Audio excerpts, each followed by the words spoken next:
Commencer le module 6. Le module 6, tout à l'heure, je vais partager mon écran, qui est aussi un module qui est riche.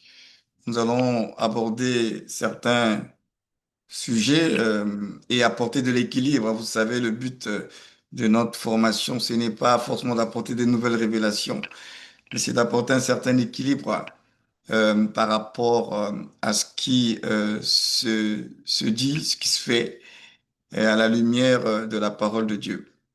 Donc, c'est pourquoi nous parlons d'éthique. Nous avons dit que l'éthique, c'est une manière d'être, de faire, de parler, de se comporter, d'agir.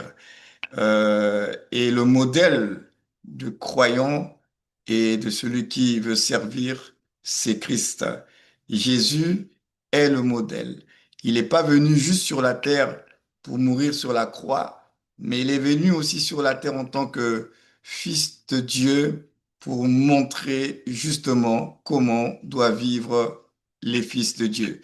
La race des fils de Dieu, c'est lui qui l'a introduit. Et en introduisant cette race, c'est pour nous montrer à nous qui sommes, comme on dit, ses petits frères, s'il faut le dire ainsi, puisqu'il est devenu le premier-né d'entre beaucoup de frères, comment doit vivre les premiers-nés de Dieu, les fils de Dieu. Donc Jésus, c'est pas juste, il est venu, il a fait des miracles et il est mort à la croix. Jésus, c'est également notre modèle. Il est notre repère. Il est notre référentiel en tout et pour tout. Il n'y a pas un autre modèle. Et nous devons nous inspirer de lui. C'est à lui qu'il faut regarder. Ce n'est pas aux hommes. Les hommes de Dieu sont censés regarder à Jésus. C'est pourquoi j'apprécie notre apôtre qui est l'apôtre Paul. Toutes les fois qu'il dit que, en encourageant à ses chrétiens, il dit d'être ses imitateurs, mais comme lui, il est imitateur de Christ. Donc ce n'est pas juste imiter pour imiter. On n'imite pas un homme de Dieu pour l'imiter. Quand on imite un homme de Dieu, c'est parce que quelque part, lui-même aussi, il se doit d'être un modèle comme le Christ. Donc, ce n'est pas imiter parce que c'est le pasteur, c'est l'apôtre, c'est le bishop, c'est le prophète. C'est que celui que je veux imiter, il faut que je me rassure que quand même, il a en lui les caractères de Christ parce qu'au final, le modèle de la foi du croyant s'appelle Jésus. C'est Jésus, le Christ, qui est le modèle, le repère. Il est le moule. Il est celui qui est l'objet même de tout ce que nous faisons, c'est à cause de lui. Donc c'est important, les amis, de comprendre que c'est une affaire de Jésus. Et pour ceux qui me connaissent, ça fait des années, je ne changerai pas mon discours parce que c'est Christ ou rien. C'est Jésus ou c'est pas Jésus. On ne changera pas parce qu'il y a une nouvelle mode qui est là. Jésus, il traverse et il transcende les époques et les générations. Il ne changera pas. Ses valeurs, On va ses s'attaquer à un sujet critères fascinant. ne changeront pas. Donc c'est pourquoi nous avons besoin On va de décortiquer le nous. concept Attendez un clé de peu. l'Autel suprême Il de faut Gaël Eba arrêter ça Gazé. là. C'est un Voilà. ouvrage qui explore en profondeur l'impact Voilà. parfois. Donc c'est vraiment important, frères et sœurs, que nous puissions ne pas oublier le cadre. Le cadre de tout ce que nous faisons, c'est toujours par rapport à lui. C'est pourquoi votre regard doit être porté sur lui. Pour apprécier le monde qui vous entoure et l'Église même, le corps de Christ, c'est toujours par rapport à lui. Et les incohérences qu'il y a aujourd'hui dans la chrétienté et même dans l'Église, c'est justement parce qu'il y a déjà un référentiel de base. Et lorsque les gens sortent de ce référentiel de base, alors ça crée le malaise, on n'est plus bien. Il y a un truc qui n'est pas à sa place et puis on n'arrive pas à se l'expliquer, mais on n'est pas totalement en paix parce qu'il y a des choses qui ont été introduites dans la foi chrétienne qui ne sont pas de Christ. Ça ressemble, vous savez, l'ivraie ressemble au blé, mais l'ivraie, c'est pas le blé. Donc faisons extrêmement attention à ce que nous prenons comme modèle et repère de foi et de vie en Christ, parce que c'est Jésus. Et Jésus, il y a eu des précurseurs, il y a eu des pères, des aînés, les apôtres sont là. Ils nous ont montré comment ils ont servi le Seigneur. Et notre apôtre que j'aime bien, notre apôtre qui est l'apôtre Paul, nous voyons un peu euh, sa conversion dans les actes des apôtres et les missions qu'il a eu effectuées. Nous voyons son cœur pour le Seigneur, nous voyons son engagement, nous voyons les sacrifices, nous voyons comment l'apôtre Paul a défendu la foi et comment il a exprimé justement sa foi en Jésus. Et il restera le modèle. Et si Paul, qui a eu la révélation de Christ, parce qu'il ne faut pas oublier une chose, c'est que les 11, puisque Judas il s'est suicidé là, euh, ont eu la révélation de Jésus de Nazareth dans son humanité. Ils ont vécu avec lui. Euh, les Pierres et les autres, ils seront mieux placés pour vous parler de l'humanité de Jésus parce qu'ils ont vu l'homme, ils ont touché du doigt, ils ont mangé avec lui, ils ont dormi avec lui. Pierre, à un moment donné, reçoit une petite lumière. Il reçoit la révélation que Jésus est le Christ. Mais ça va pas plus loin. Il dit, ah, tu es le Christ, le Fils du Dieu vivant. Mais ça va pas plus loin. Mais l'apôtre Paul reçoit la révélation. C'est Paul qui reçoit la révélation de Christ dans toute sa dimension que nous avons aujourd'hui. C'est pourquoi c'est Paul qui nous parle mieux de notre identité en Christ. C'est Paul qui nous parle mieux de notre héritage en Christ. C'est Paul qui nous parle mieux de notre autorité en Christ. C'est Paul qui nous parle mieux de notre destinée en Christ parce que il a reçu la révélation. Il a reçu la révélation de Christ et c'est pourquoi ce Paul-là, nous devons l'écouter. Nous devons suivre ses traces parce que Paul, il est la bouche autorisée pour pouvoir nous parler de Christ. On peut pas, il n'y a aucun bishop de notre temps qui est plus grand que Paul.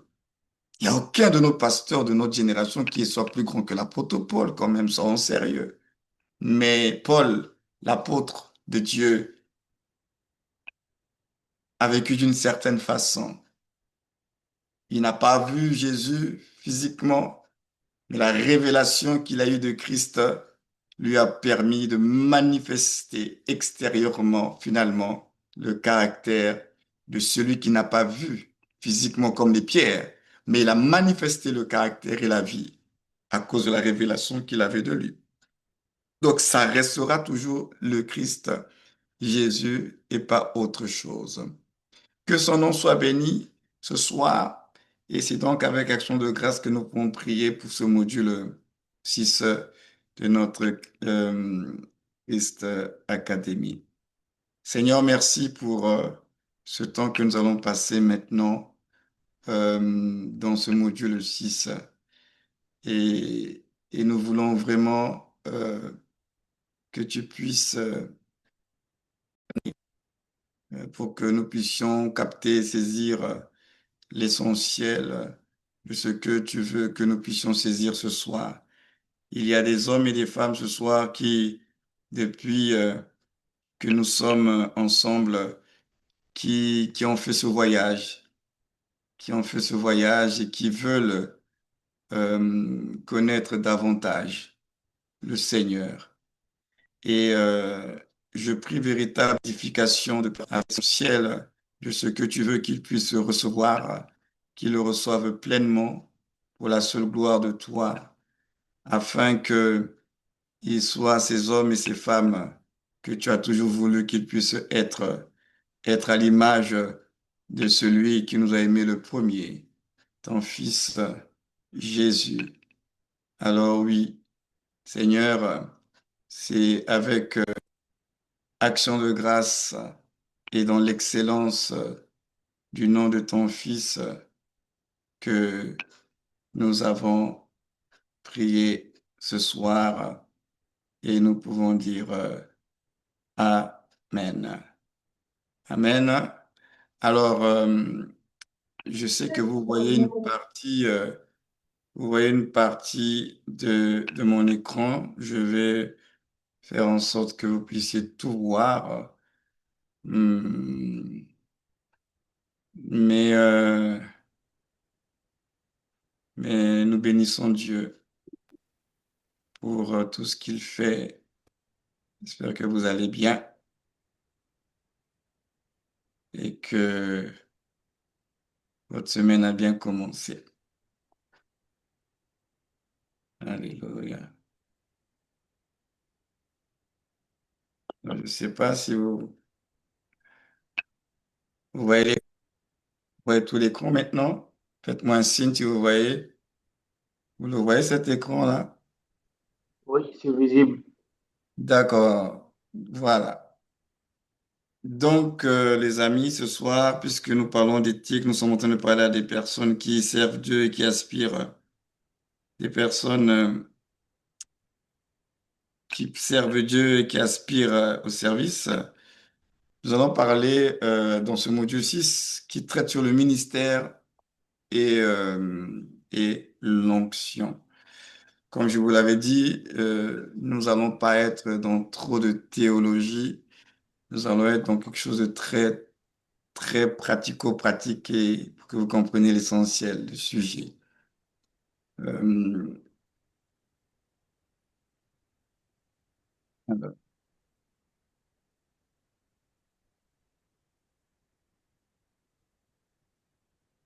déjà, ce que vous voyez, nous disons que l'onction et le ministère, les deux sont liés. On ne peut pas parler de ministère sans onction.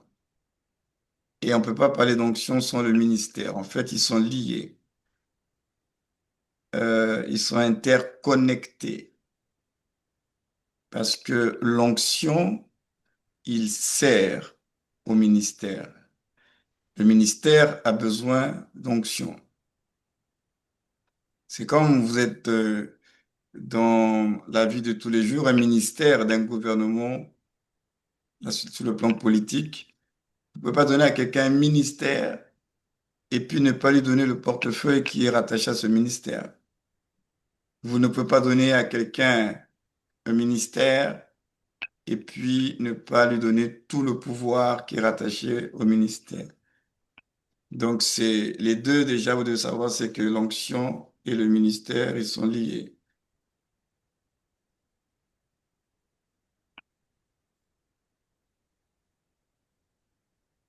Alors, et ça, c'est ce que je viens d'expliquer, que l'onction est attachée au ministère. Maintenant, avec l'observation, parce que c'est important d'observer notre génération, nous disons justement que le ministère, il n'est pas toujours celui qui est fait dans l'église locale. On va le développer un peu plus loin, mais déjà, il y a un constat, c'est que le ministère n'est pas toujours celui qui est fait dans l'église locale. C'est pas toujours ça. Ça, ce que vous devez savoir aussi, là, nous sommes en train de planter le décor, c'est que le ministère est lié à deux éléments importants et il va se reposer sur deux éléments importants qui sont notre identité et notre destinée en Christ.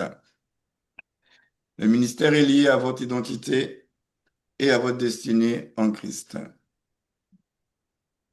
Ce n'est pas, et c'est important que je le dise ce soir, ce n'est pas le ministère qui vous communique votre identité. Euh, vous êtes avant de faire. Le ministère, c'est la partie faire les choses. Mais avant de faire, il faut que la personne soit déjà qualifiée.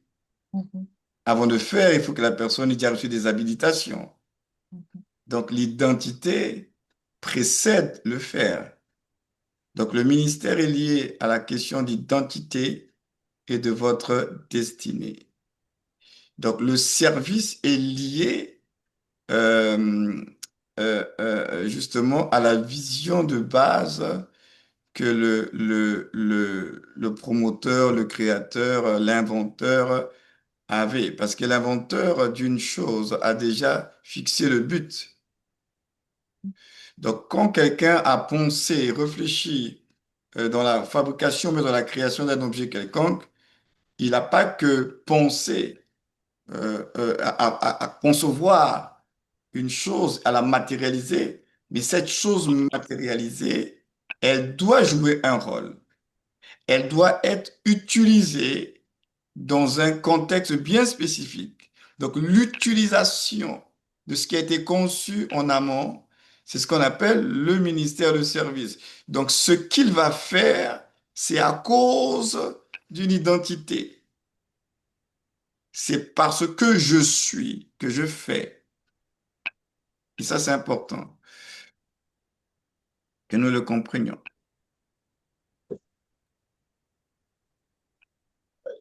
Et c'est pourquoi nous devons aussi ne pas oublier.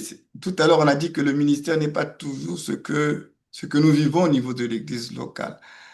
Parce que ce que vous devez savoir, c'est que servir Dieu, c'est partout où nous sommes. On ne sert pas, ou bien si vous voulez, le ministère, ce n'est pas que pour l'Église locale. C'est quand je parle de l'Église locale, je parle de nos dénominations, nos quatre murs. Le ministère ou servir Dieu, c'est partout où nous sommes. Parce que le Seigneur a dit que vous êtes le sel de la terre et la lumière du monde. Donc, les enfants de Dieu ont une dimension de la terre, d'influence au niveau de la terre, et une dimension d'influence au niveau des choses célestes, les choses d'en haut, les choses spirituelles, les choses invisibles. Donc, le sel, c'est pour la terre, la lumière, c'est pour le monde, le système du monde, toutes les réalités spirituelles. Donc, nous sommes à la fois présents dans nos sociétés, dans nos cités, mais également nous avons une position en Christ qui nous permet d'influencer dans les sphères spirituelles.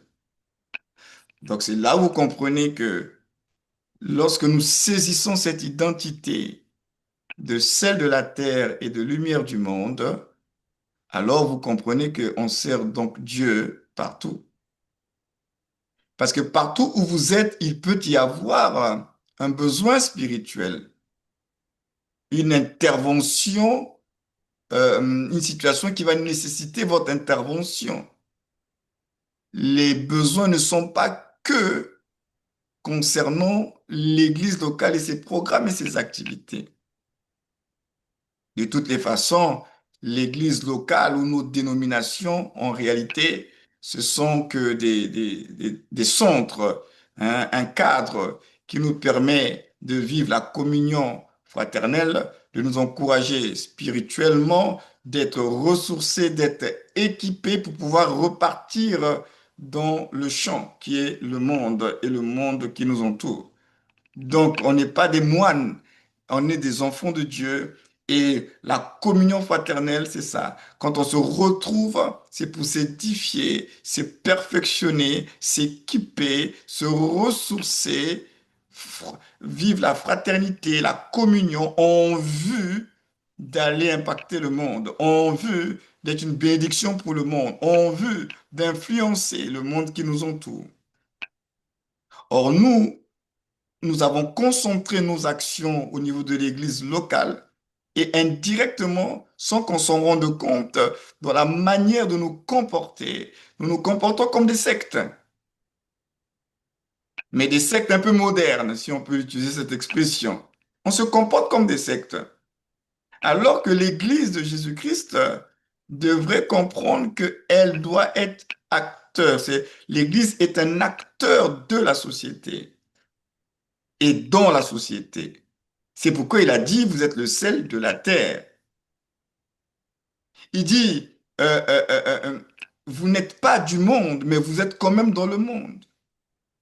Vous n'êtes pas du monde parce que vous n'avez pas les mêmes valeurs. Vous n'êtes pas du monde parce que vous n'avez pas le même ADN spirituel. Vous n'êtes pas du monde parce que vous n'êtes pas dans la même alliance que ceux qui ne sont pas de Christ. Mais vous êtes dans le monde.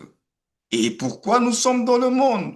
Pour exercer l'influence, parce que le sel influence. Lumière du monde.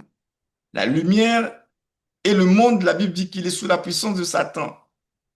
Le monde est dans les ténèbres. Donc la dimension lumière, c'est la partie où, en tant qu'enfant de Dieu, on exerce notre leadership, notre autorité spirituelle.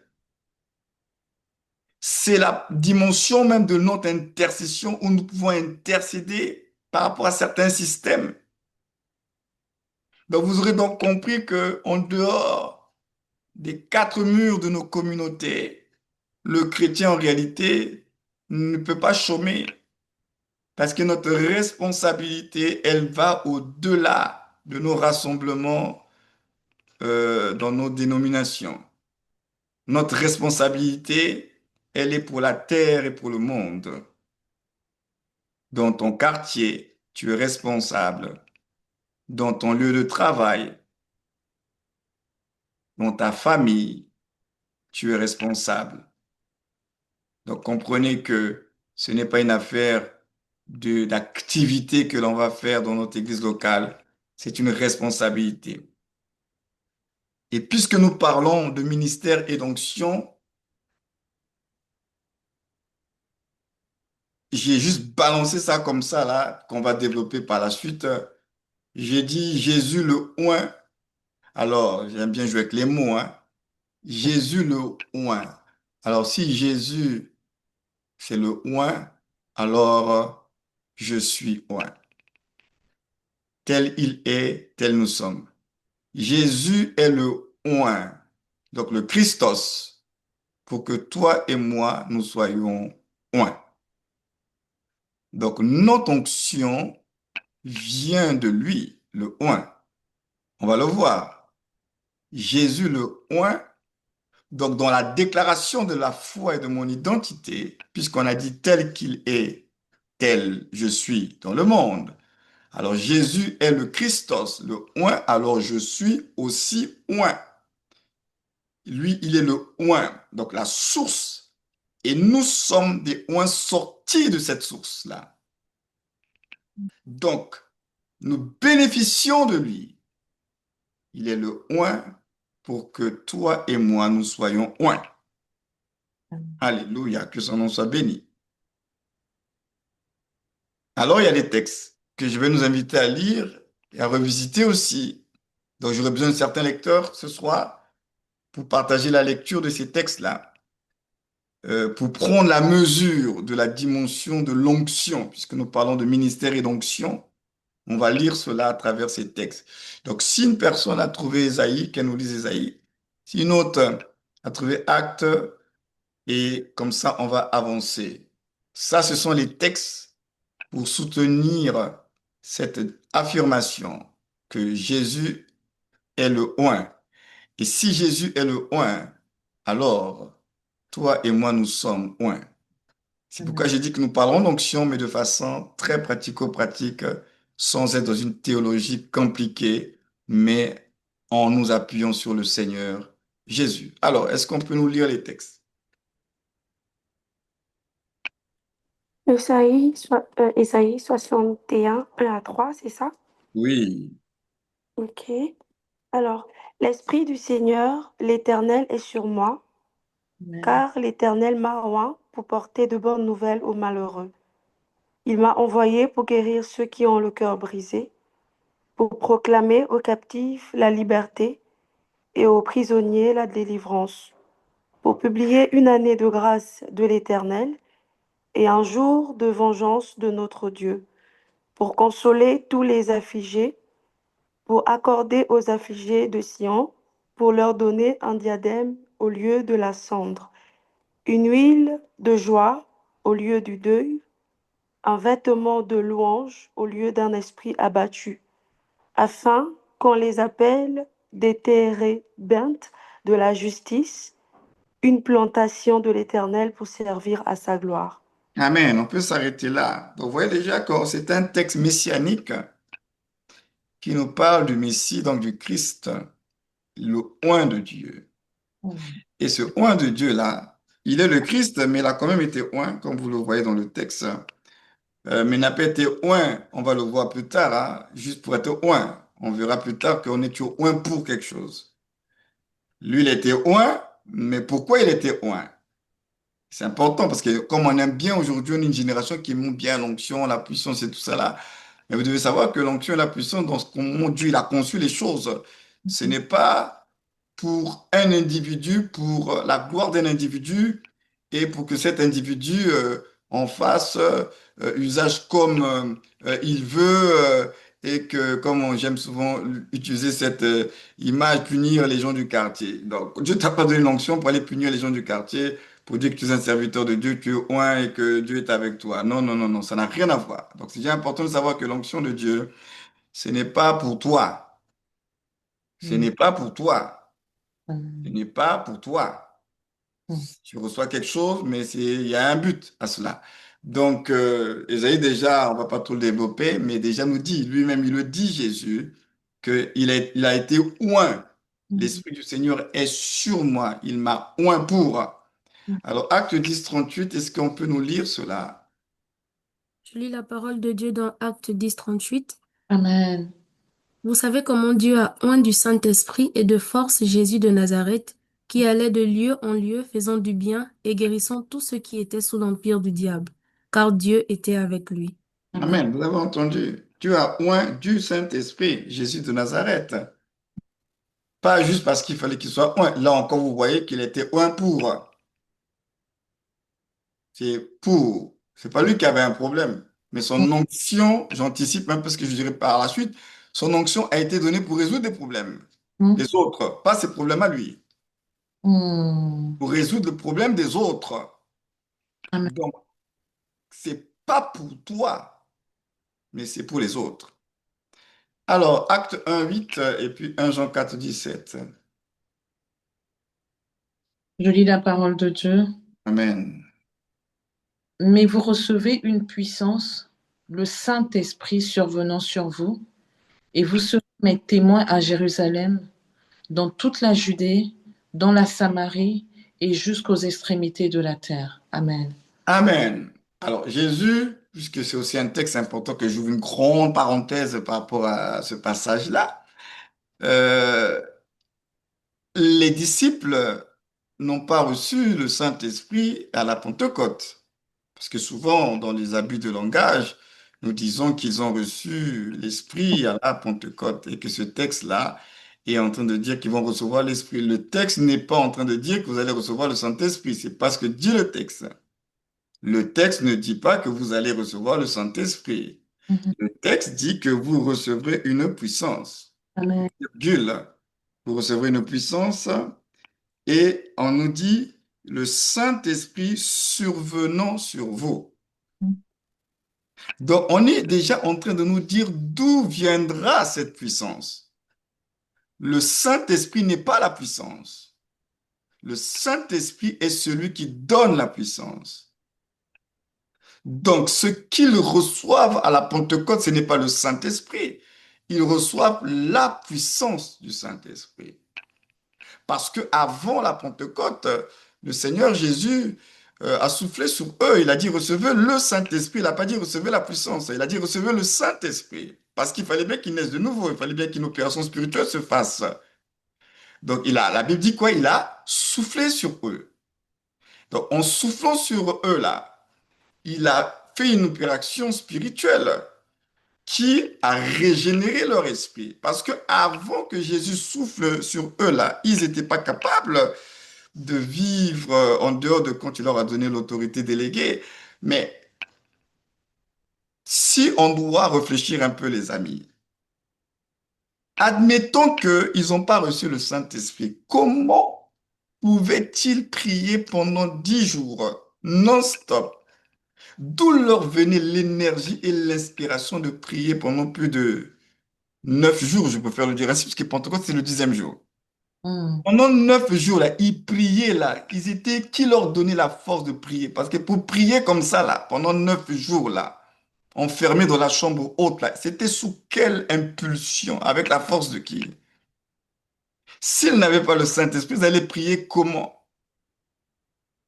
Ils ont reçu l'Esprit. Dans Jean 20, à partir du verset 21, si je ne me trompe pas, Jésus souffla sur eux et il a dit, recevez le Saint-Esprit. Il souffla, le souffle c'est-à-dire le roua. Il souffla le fameux roua. Donc, ils ont reçu le roua, qui est le souffle de vie, de régénération de Dieu avant la Pentecôte.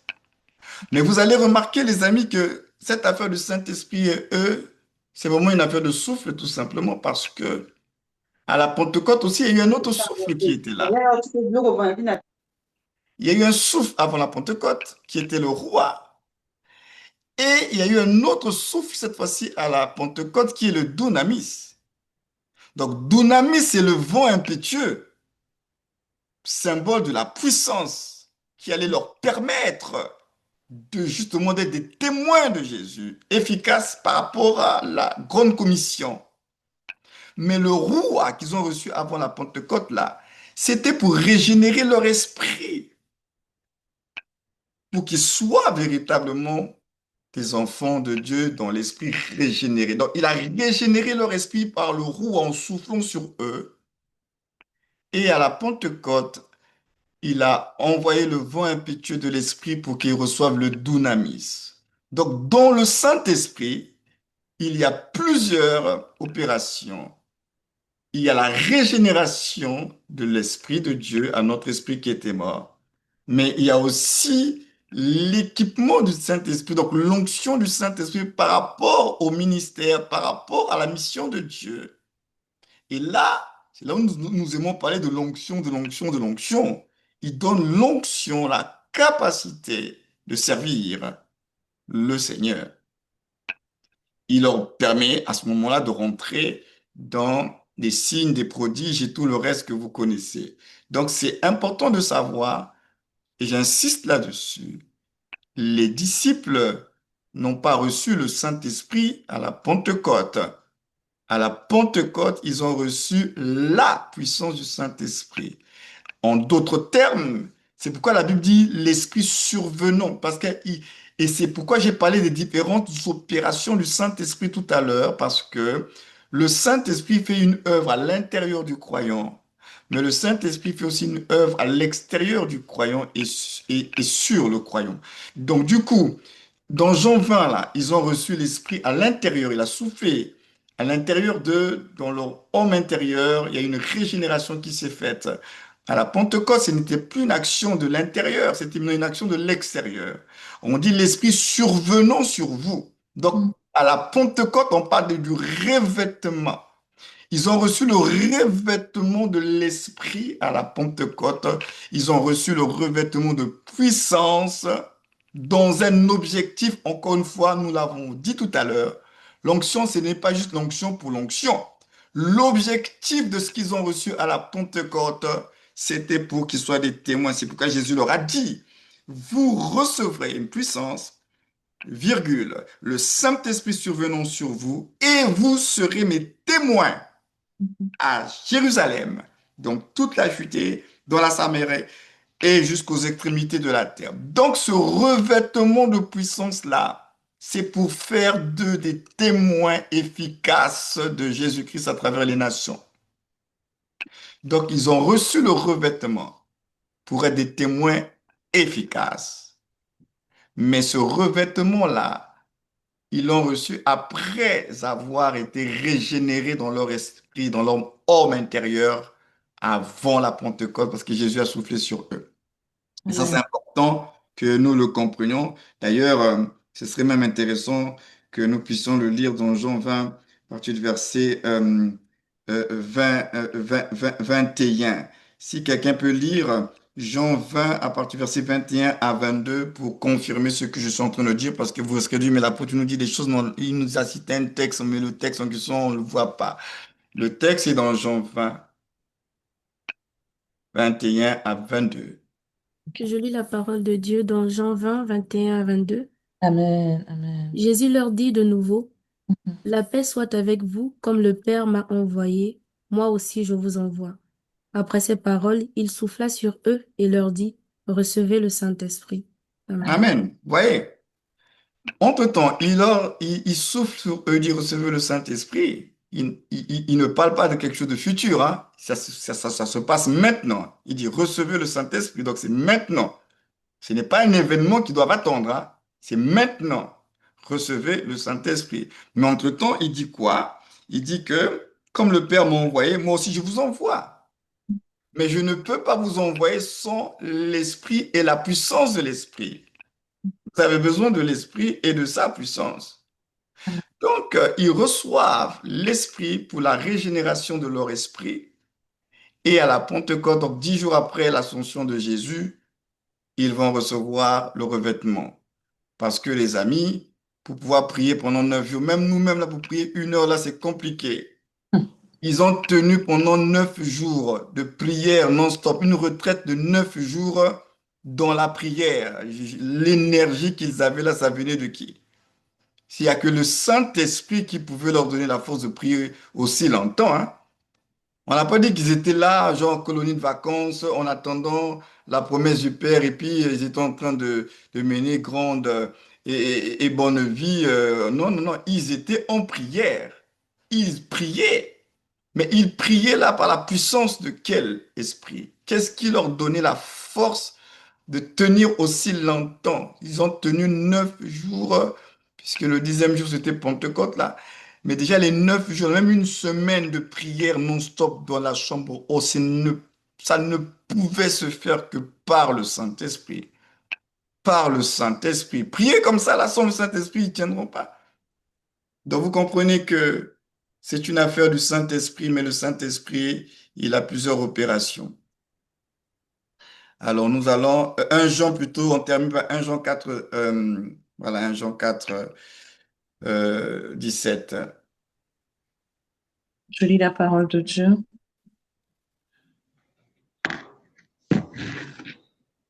Et tel il est, tel nous sommes aussi dans ce monde. C'est en cela que l'amour est parfait en nous, afin que nous ayons de l'assurance au jour du jugement. Amen. Amen. Voilà. Donc ça, c'est le texte qui soutient ce que je disais tout à l'heure par rapport à Jésus. Jésus, le oint, nous sommes oint.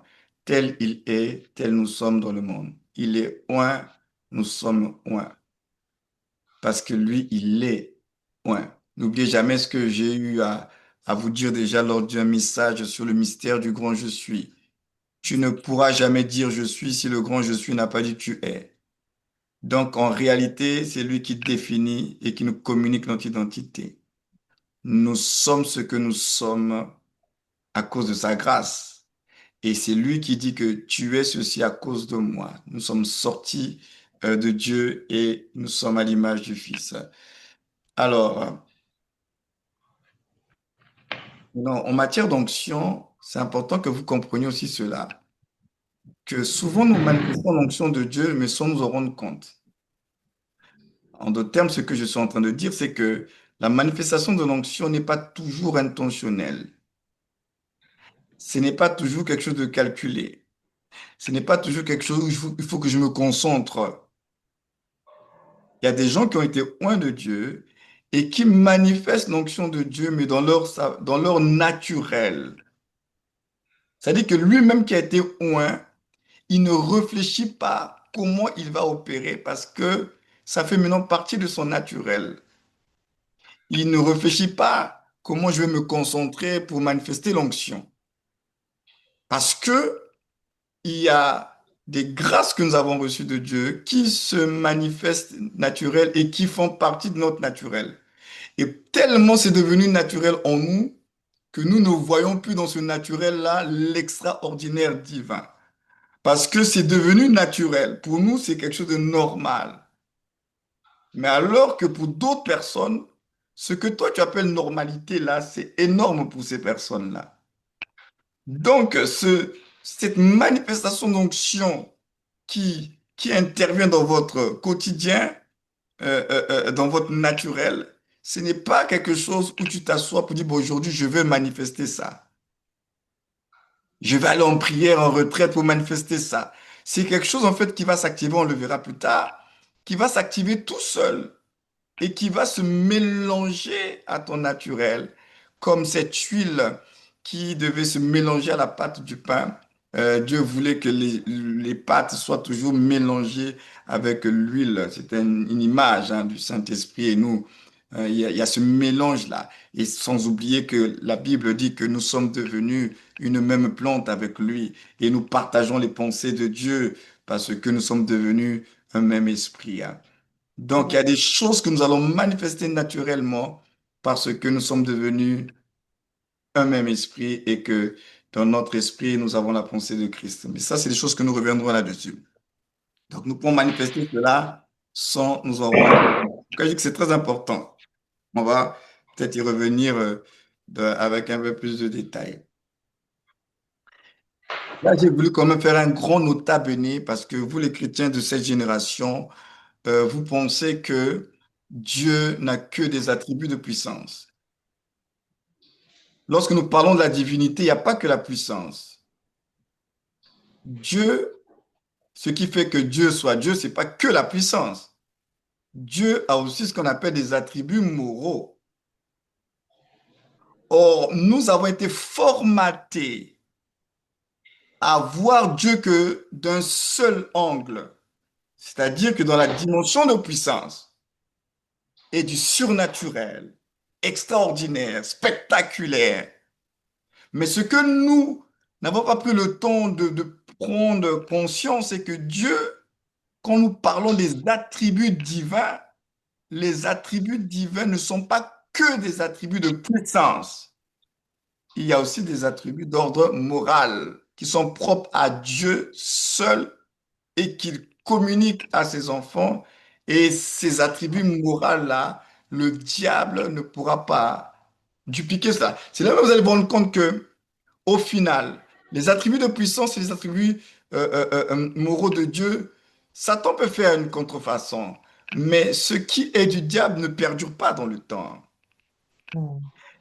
Ce qui est de Dieu, c'est ce qui perdure. La puissance, Satan est un être puissant par rapport aux humains, par comment Dieu les a créés, les anges. Donc, il opère dans du surnaturel parce que c'est comme ça que Dieu les a créés. Mais au niveau moral, vous allez vous rendre compte que ça va être difficile pour les puissances des ténèbres de se maintenir longtemps dans ce qui est moral parce qu'ils doivent faire un effort. Vous n'avez pas idée de l'effort considérable qu'ils doivent faire pour copier les attributs moraux, hein. Alors que la puissance dans le surnaturel, ils le font naturellement parce que ce sont des êtres qui sont suffisamment puissants. Mais au niveau de la moralité, c'est difficile pour eux de se maintenir longtemps dans les attributs moraux parce que ce n'est pas en eux, ça.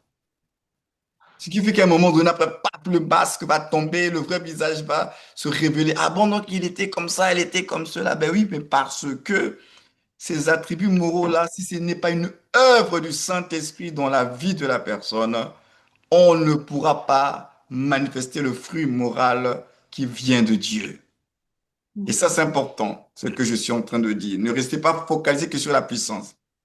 C'est pourquoi je suis en train d'insister en vous disant, frères et sœurs, que le spectacle, le surnaturel n'est pas toujours spectaculaire. Parce que nous avons appelé tout ce qui est spectaculaire surnaturel. Ou bien nous, dans nos contes, nous nous attendons à vivre le surnaturel que dans le spectaculaire, dans le tape à l'œil, dans le feu qui descend du ciel, dans des résurrections de morts, dans la pluie qui a été arrêtée.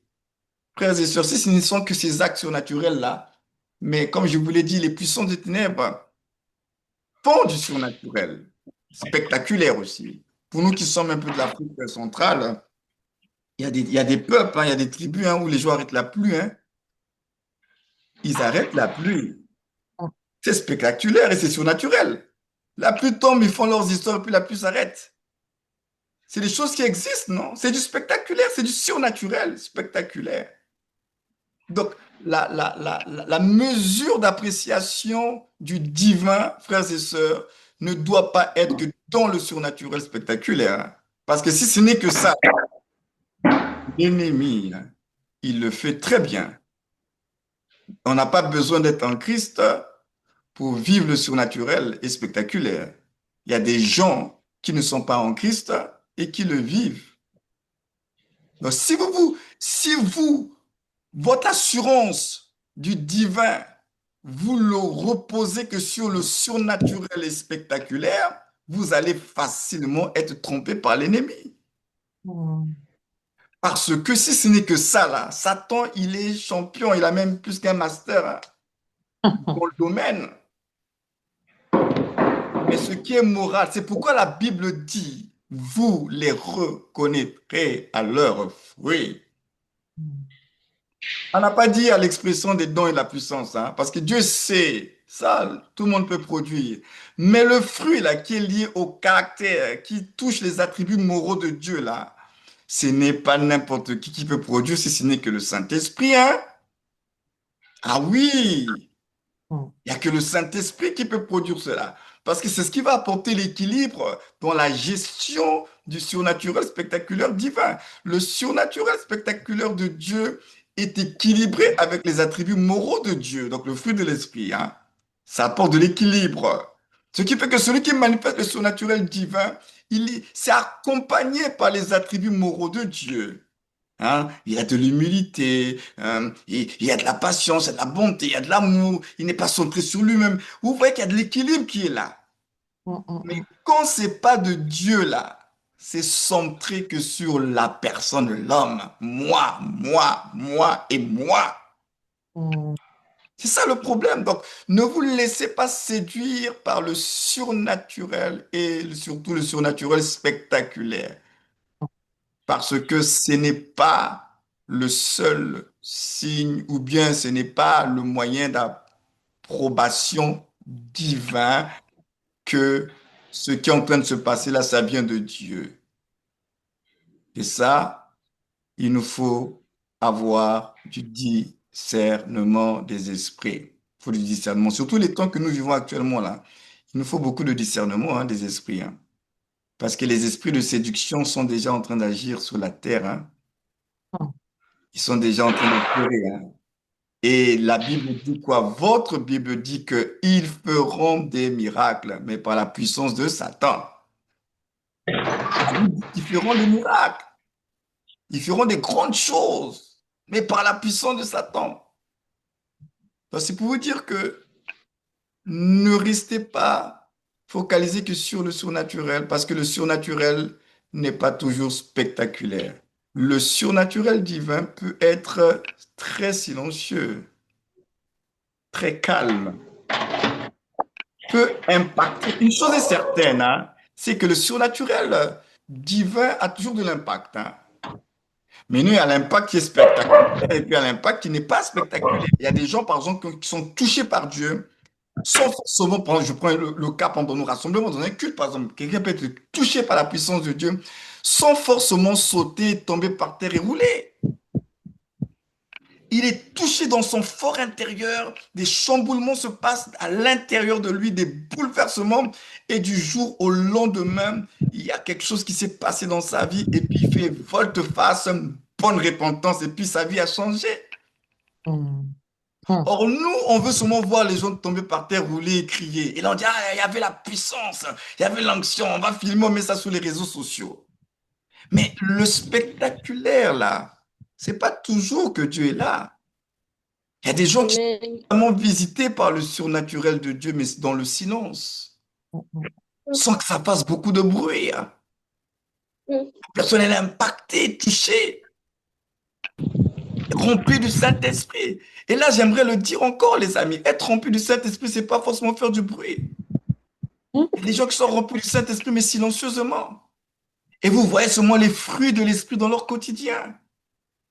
Vous voyez le caractère de Christ commence à se manifester dans leur quotidien. Ce n'est pas toujours une affaire de faire du bruit, les amis. N'oubliez pas, le Saint-Esprit, il est dans le roi comme dans le dunamis. Il est autant dans ce qui est silencieux, comme il peut être aussi dans une puissante tempête. Mais tout ça, c'est le Saint-Esprit, hein.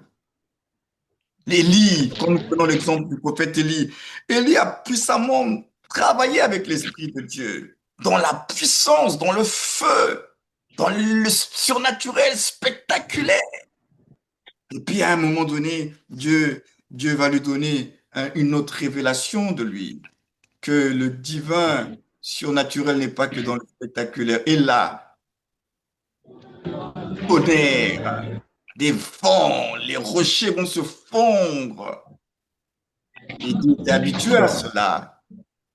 Mais Dieu lui a démontré que tu t'es habitué à une chose, mais je ne suis pas toujours dans cette chose à laquelle tu es habitué. Alors j'aimerais dire à quelqu'un ce soir, faites attention à vos habitudes avec Dieu.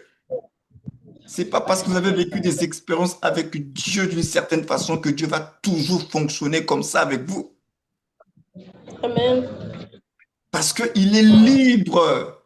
Il a dit le vent souffle où il veut. Et tu n'en connais même pas le chemin, la direction. Donc, si une fois tu as fait un jour de 7 jours et tu as vu des puissantes manifestations de Dieu, que le nom du Seigneur soit béni. Mais ne te dis pas que chaque fois que tu as jeûné 7 jours, tu as les mêmes résultats. Ça ne marche pas comme ça avec Dieu, hein. Ça ne marche pas comme ça avec Dieu. Il avait l'habitude de voir la puissance de Dieu. Mais ce jour-là, Dieu lui a fait comprendre, mon serviteur, tu es habitué à voir les rochers se fondre, le feu, les tonnerres. Mais sache aussi, Élie, mon serviteur, que je suis aussi dans un vent doux, dans un vent doux et léger, dans un vent doux et léger, où il n'y a pas de bruit. Je suis aussi dans le silence et j'agis aussi dans le silence. Et ça, c'est important. J'agis aussi dans le silence. L'œuvre de Dieu n'est pas toujours bruyante. L'œuvre de Dieu aussi peut être très silencieuse dans votre vie. Alors vous qui aimez vous comparer aux autres parce que vous avez l'impression qu'il n'y a pas assez de bruit dans votre vie par rapport aux voisins, sache-le ce soir que l'œuvre de Dieu n'est pas toujours bruyante. Pour certaines personnes, Dieu travaille dans le calme et dans le secret, dans le silence. Mais il travaille. Et il fait son œuvre. La Bible dit que celui qui a commencé en vous cette bonne œuvre la rendra parfaite. C'est Dieu qui mène à la perfection ses œuvres. Ce n'est pas vous. C'est Dieu qui mène à la perfection ses œuvres. Et pour certains, c'est bruyant. Pour d'autres, c'est très silencieux. Mais l'évidence, c'est que Dieu travaille en chacun de nous. Dieu travaille. Dieu travaille, les amis. Donc le surnaturel, si vous cherchez que le surnaturel, là, faites attention parce que vous pouvez tomber sur celui qui se déguise en ange de lumière. Il va vous servir ce que vous voulez, le spectacle. Il va vous servir ce que vous voulez, le divertissement. Mais le spectacle, le divertissement, si ça ne change pas ta vie, si ça ne te rapproche pas de Dieu, si ça ne t'amène pas à manifester la vie et le caractère de Christ, ça ne sert à rien. Ça ne sert à rien. Ça ne sert à rien. Que Dieu nous aide et qu'il nous fasse grâce. Alors nous lisons quoi d'autre? Oui, le surnaturel n'est pas toujours spectaculaire.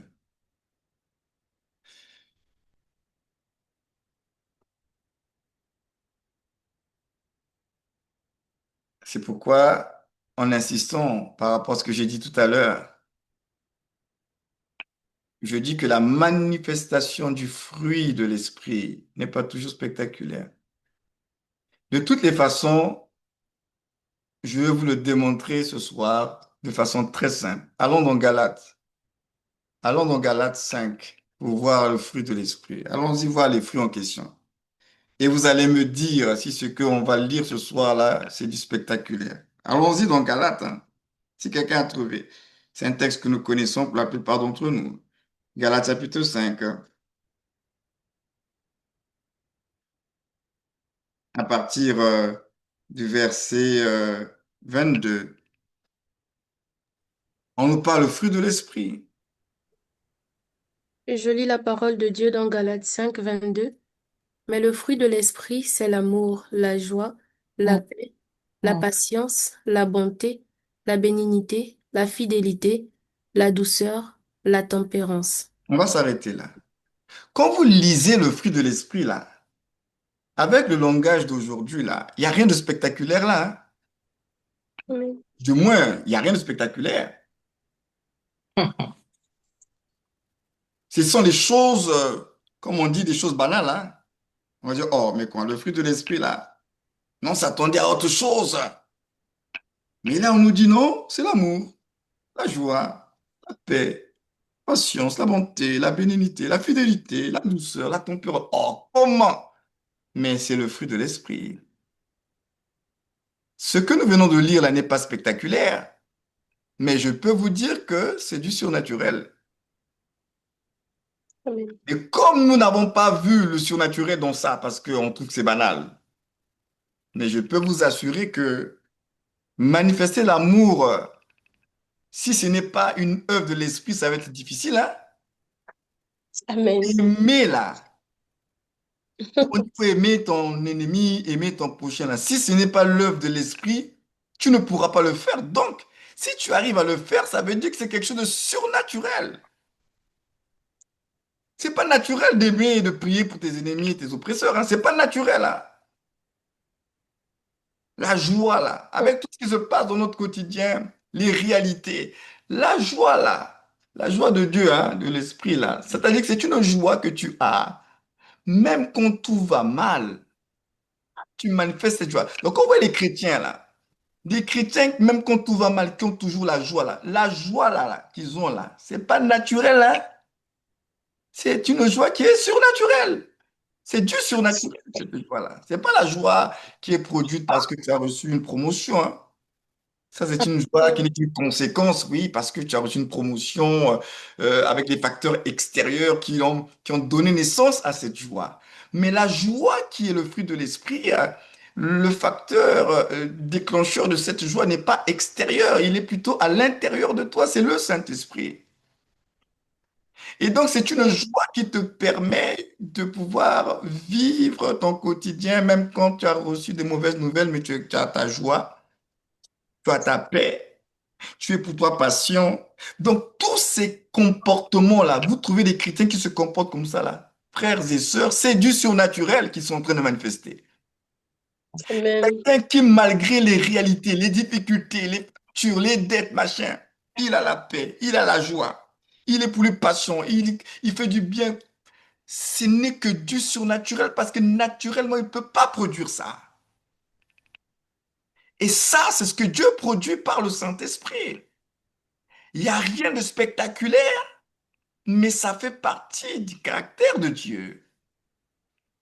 Mais pourtant, ça n'a rien de spectaculaire, mais c'est surnaturel. Pourquoi? Parce que dans un monde où de plus en plus les gens ne sont plus patients, toi, tu vas manifester la patience. Pour ces personnes-là, tu vas devenir comme un extraterrestre parce qu'ils vont se dire, mais comment tu fais pour être patient?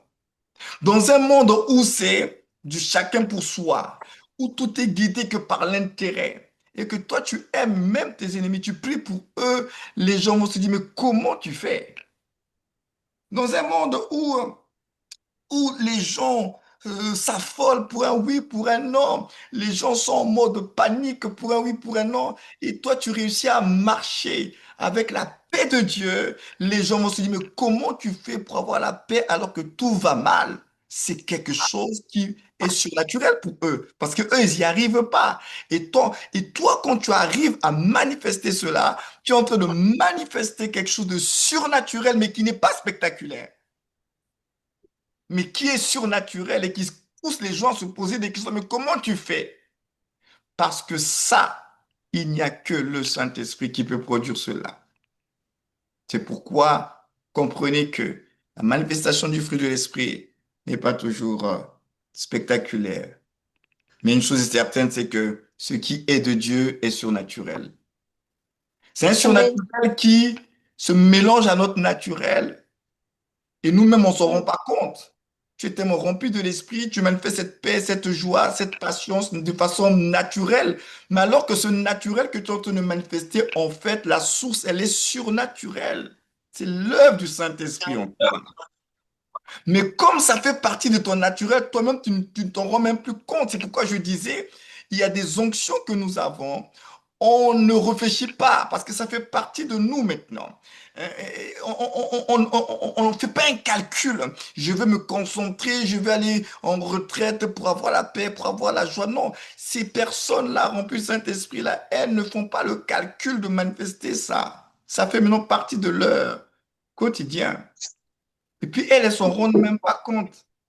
Ça devient une nature. Mais une nature qui est produite par une œuvre surnaturelle du Saint-Esprit. Alléluia. Ça, c'est important. Et ça, c'est voilà ce que nous venons de lire tout à l'heure par anticipation dans Galates 5:22. Donc, ce sont des dons, les fruits de l'esprit, tout est surnaturel, même si c'est pas spectaculaire. Et de façon générale, les dons de l'esprit sont des qui sont surnaturels. De toutes les façons, tout ce qui est de Dieu est surnaturel.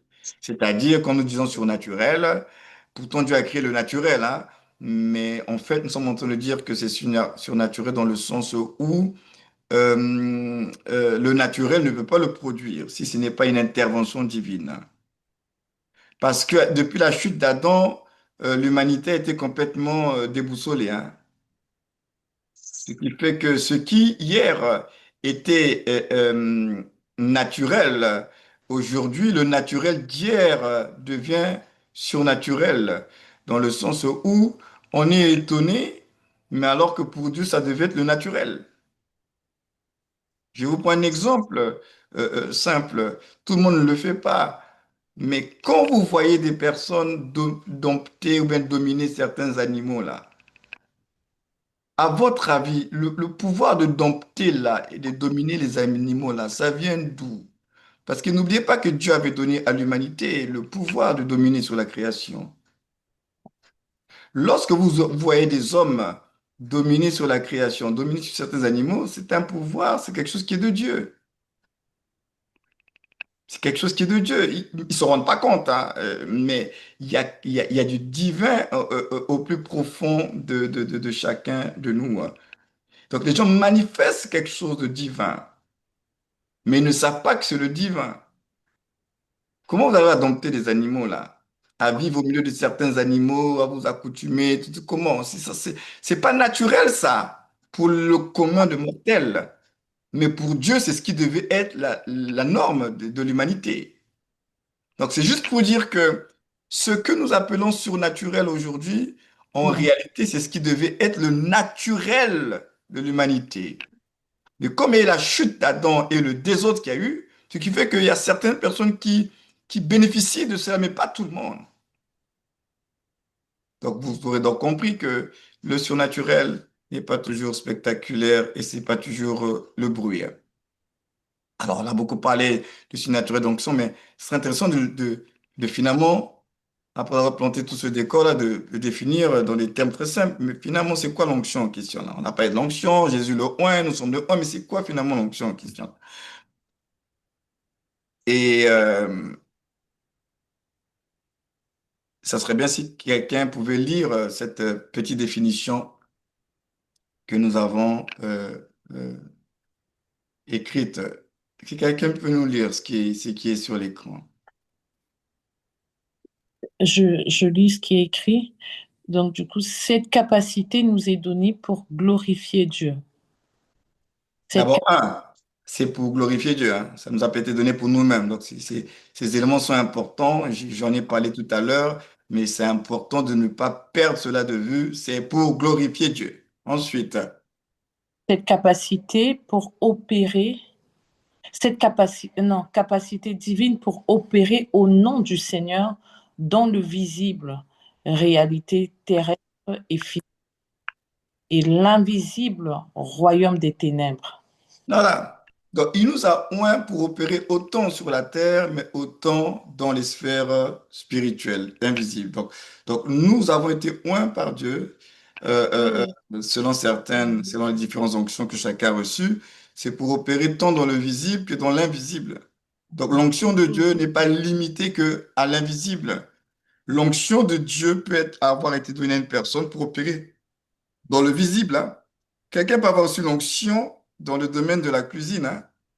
Dieu a une onction là dans la cuisine et à travers l'onction qu'il a reçue dans la cuisine, il fait des plats, des trucs incroyables et puis les gens ne comprennent pas mais comment la personne quand elle prépare là, c'est différent. Ou bien cette capacité justement dans le domaine visible de faire plus que les autres. Alors que les autres, il y a une moyenne qui est là, mais toi, tu arrives, tu vas aller au-delà et sans trop t'épuiser. Donc, l'onction de Dieu, c'est pour opérer autant dans le visible que dans l'invisible. Parce que quand quelqu'un est malade physiquement et qu'on le Seigneur a guéri les malades. Ce qui est visible est visible. Si quelqu'un avait sa jambe qui était courbée, elle était visible, c'était pas quelque chose de spirituel. On voit bien que la jambe, elle est courbée et que Jésus prie que la jambe revienne à sa place. C'est une action qui a été faite sur le visible et qui a restauré ce visible-là. Donc, ce n'est pas que dans l'invisible où on chasse des esprits, on prend autorité, on détruit les autels et ce que nous avons l'habitude de faire. C'est l'onction, c'est pour tous les domaines où il y a un besoin, c'est pour tous les domaines où Dieu veut se glorifier. Dieu peut se glorifier dans la sphère physique et va oindre des personnes dans des domaines bien spécifiques, sur le plan politique, sur le plan artistique. Dieu veut se glorifier à travers ces personnes-là, comme Dieu veut se glorifier dans notre domaine chrétien, la mission, les délivrances, les guérisons et tout ça là. Dieu fait ce qu'il veut. Donc l'onction n'est pas limitée que pour les choses de l'esprit, même les choses physiques bénéficient de notre onction. Et donc, nous allons commencer, on va voir un peu l'onction en 5D. 5D qui nous parle de l'onction. Ceux qui me connaissent, vous savez bien que j'aime bien utiliser les lettres. Mais les lettres que j'aime utiliser là, comme les 4 C pour l'héritage adamique, c'est justement des moyens pour vous aider à retenir. Hein, c'est pas juste que l'apôtre, il aime bien utiliser les lettres. Hein. Ah non, l'apôtre aime bien utiliser les lettres, c'est pour vous aider à comprendre. Quelquefois, vous retenez mieux ça que beaucoup de discours. Hein. Donc, ce que nous devons comprendre concernant l'onction en 5D. Euh, donc, le premier D, on nous parle du donateur de l'onction. Donc, le donateur, déjà, on parle du donateur.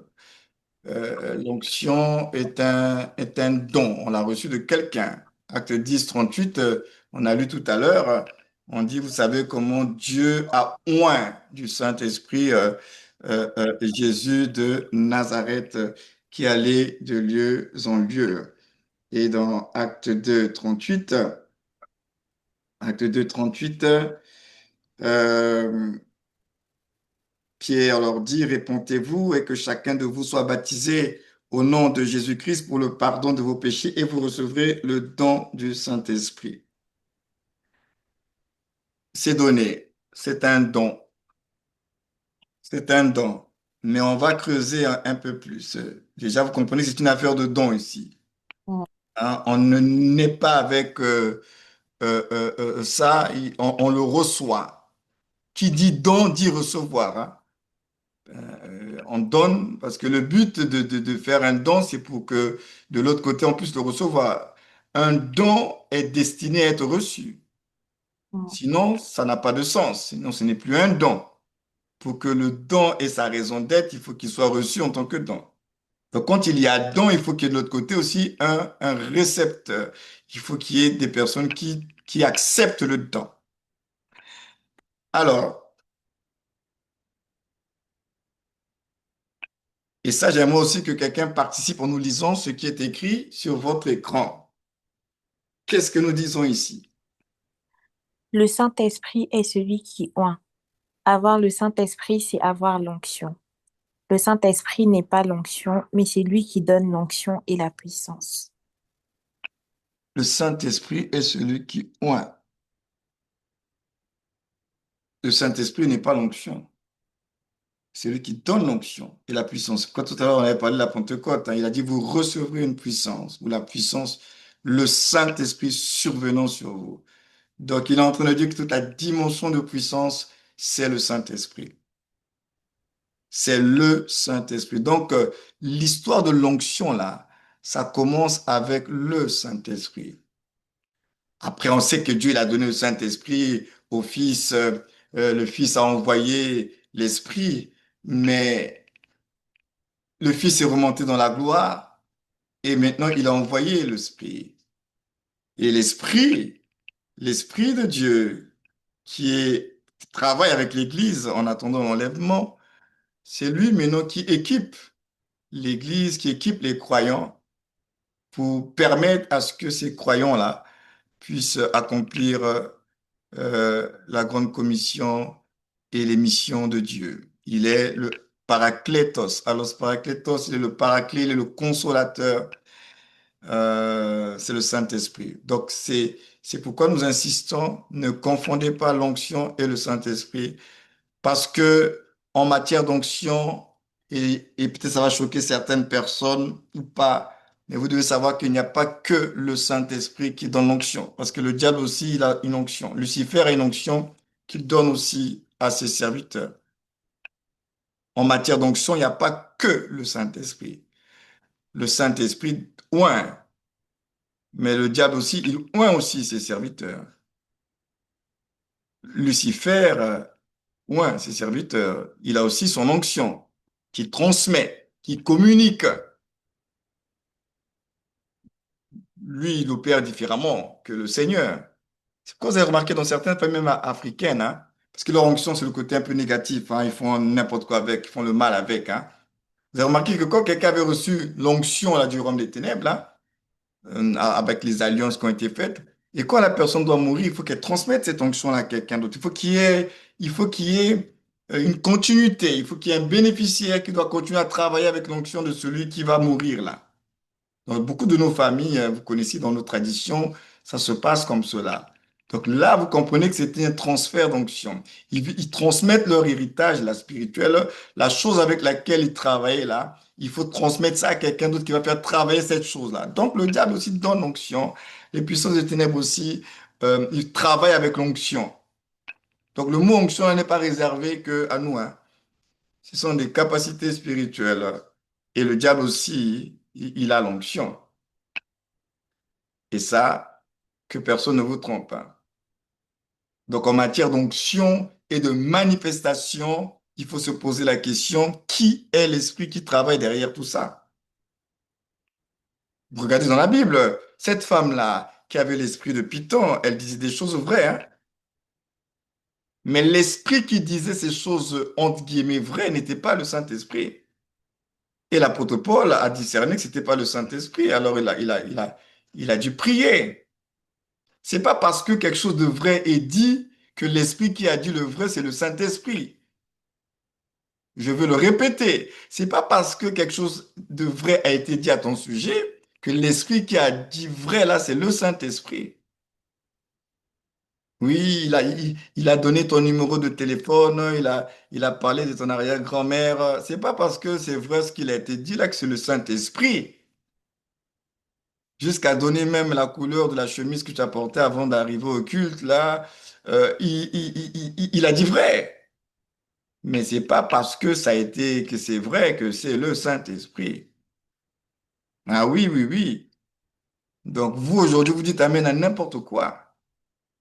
Ah oui, comment? Ma grand-mère s'appelait Joséphine. On habitait dans tel quartier. Oui, et pourtant, ce qu'il a dit n'est pas faux. Cette dame-là, qui avait l'esprit de Python, elle a dit que ces hommes-là, ce sont des serviteurs de Dieu et vous annoncent la vérité. Ce qu'elle a dit n'était pas faux, hein. Ce que cette dame dans la Bible a dit n'était pas faux, c'est vrai, c'était des serviteurs de Dieu, ils étaient venus annoncer la vérité, etc. C'est vrai. Mais l'esprit qui a dit ce vrai-là, c'était pas l'esprit de vérité. Confondez pas l'esprit de vérité, hein. La vérité pour le Saint-Esprit, ça fait partie de sa nature. La vérité n'est pas une option avec le Saint-Esprit. La vérité, c'est la nature même de l'Esprit, hein. Mais ce qui n'est pas du Saint-Esprit, ils prennent des éléments à droite et à gauche et ça nous donne l'impression que c'est leur nature. Ce qui est du Saint-Esprit, c'est sa nature. Il est l'esprit de vérité et il dit la vérité. Donc, on peut dire des choses vraies, mais avec quel esprit on dit ça? Nous bénissons le Seigneur parce que dans la Bible, il y a quand même ces histoires pour nous aider. Le Seigneur aime son Église, hein, il aime bien ses enfants afin que nous ne tombions pas dans des pièges, tout simplement parce que quelqu'un dit vrai. Il y a des gens qui sont les diseuses de bonne aventure. Quand certaines personnes vont les consulter, là, elles leur disent des choses vraies. Puisque les concernés eux-mêmes, ils attestent, ils disent oui, oui, oui, ce qu'il ou elle m'a dit là, c'est pas faux. J'avais bien un oncle qui s'appelait un tel qui a fait la guerre de 1945 et depuis cette guerre-là, il avait une cicatrice à la jambe gauche et il boite un peu là. Et cette dame-là, la 18 de Bonaventure, là, comment elle a pu savoir cela? Ce qu'elle a dit n'est pas faux parce que c'est vrai, j'ai mon tonton qui a fait la guerre et puis qui boite d'un côté gauche. Ces gens-là disent des choses vraies. Mais la question est, même si ton tonton boite du côté gauche là, parce qu'il a fait la guerre de 45, est-ce que c'est le Saint-Esprit qui travaille derrière ces forces? Donc, vous voyez qu'on vit dans un monde, il y a beaucoup de forces qui œuvrent, beaucoup de contrefaçons aussi. Mais les gens attestent que c'est pas faux ce qu'on dit à leur sujet, hein. C'est vrai. Mais est-ce que le vrai, c'est la vérité selon Dieu? Donc, ça, c'est important que, euh, que nous comprenons cela. On ne verra pas tout là, les 5D, mais au moins, on les amorce ce soir. Donc, un, on a dit que c'est un don, mais là, on va parler du fait que c'est donné. C'est un don. Le Saint-Esprit est le donateur, et puis c'est donné. On le reçoit. On ne le fabrique pas, il n'est pas intrinsèque à nous. Il est extérieur à nous, on doit le recevoir. Alors, si on peut m'aider dans la lecture, les deux, bon, le texte de Acte 1:8, on l'a déjà lu tout à l'heure, 1 Corinthiens et puis 1 Pierre 4:10, si on peut lire cela. L'onction donnée, c'est le deuxième D, c'est le D de donner. Le premier D, c'était donateur, c'est un don. Le D de don, c'est un don. Et puis, ben,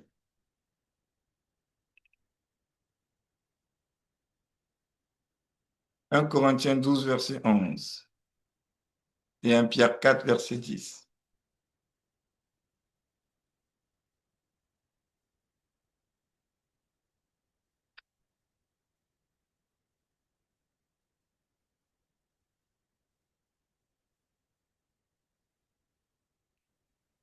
1 Corinthiens 12, verset 11. Je lis la parole de Dieu. Car comme le corps, non, pardon, 11, pardon. Euh, voilà.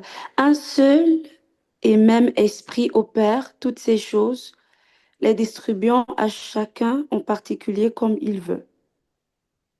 Les distribuant, donc les dons, les charismes, toutes ces choses-là, toutes ces capacités-là, on dit que c'est le même esprit, il les distribue. C'est lui qui donne. Tout à l'heure, on a parlé que c'est le Saint-Esprit qui est le donateur.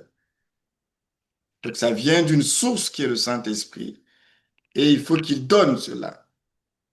Il ne retient pas ça, il relâche. Quand on dit que l'onction est donnée, donc il y a comme un relâchement qui est là. Il ne le garde pas. C'est à lui, c'est en lui, il en est la source, mais il relâche. Donc l'onction donnée. 1 Pierre 4, 10.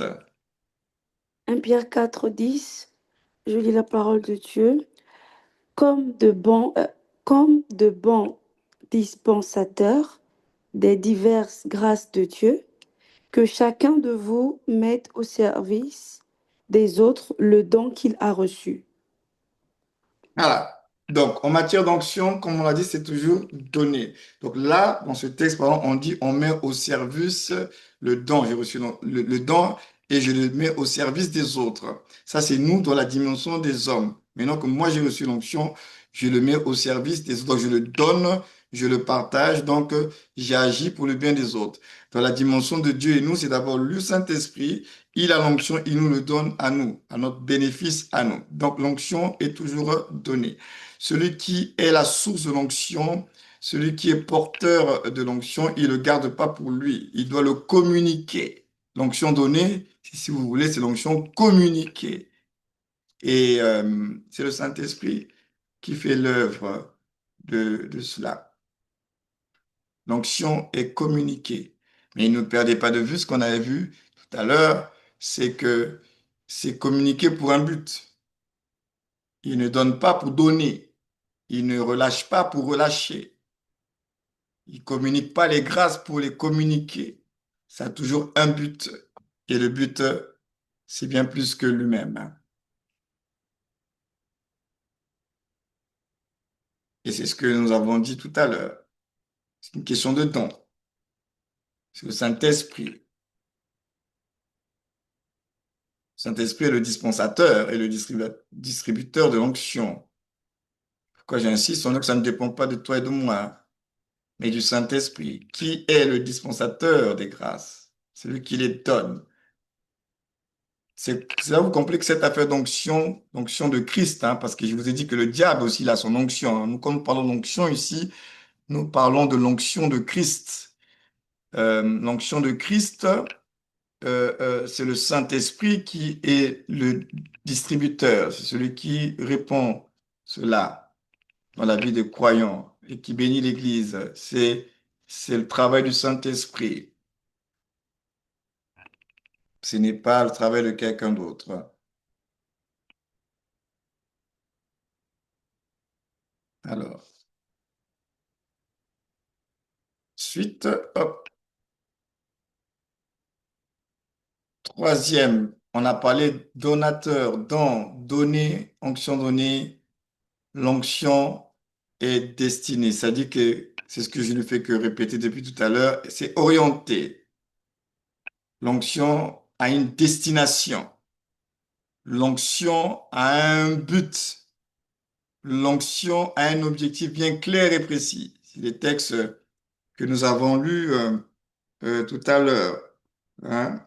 Donc, c'est quasiment les mêmes textes. On ne va pas les relire puisqu'on les a déjà lus tout à l'heure. Le 1 Corinthiens 12 où on dit, or, la manifestation, par contre, oui, ce serait bien qu'on nous lise juste le 1 Corinthiens 12, verset 7,